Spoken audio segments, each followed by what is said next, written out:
Leviticus chapter 2. Now a soul should offer a gift for a grain offering to the Lord. His gift shall be of fine flour, and he shall pour oil on it, and put frankincense on it. He shall bring it to Aaron's sons, the priests, one of whom shall take from it his handful of fine flour and oil with all the frankincense. Then the priest shall put it on the altar as a memorial, a sacrifice for a sweet aroma to the Lord. The rest of the grain offering shall be Aaron's and his sons. It is the most holy of the Lord's sacrifices.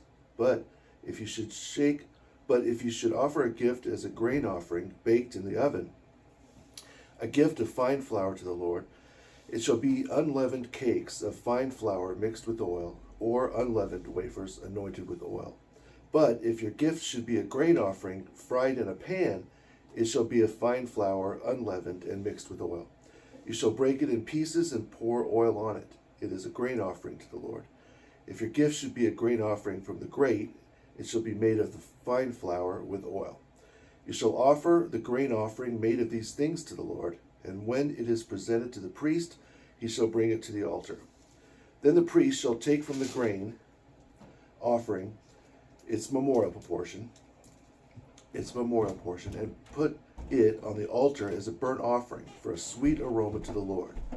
But what is left of the grain offering shall be Aaron's and his sons. It is the most holy of the Lord's burnt offerings. No grain offering you offer to the Lord shall be made with leaven, for you shall burn no leaven or honey in any burnt offering to the Lord. As for a gift of first fruits, you shall offer them to the Lord, but they shall not be offered on the altar for a sweet aroma. Now every gift of your grain offering you shall season with salt.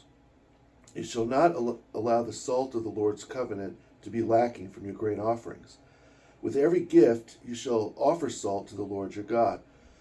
If you should offer a grain offering of your first fruits to the Lord, you shall offer for the grain offering of your first fruits green heads of grain roasted on the fire, grain beaten from full heads for the Lord.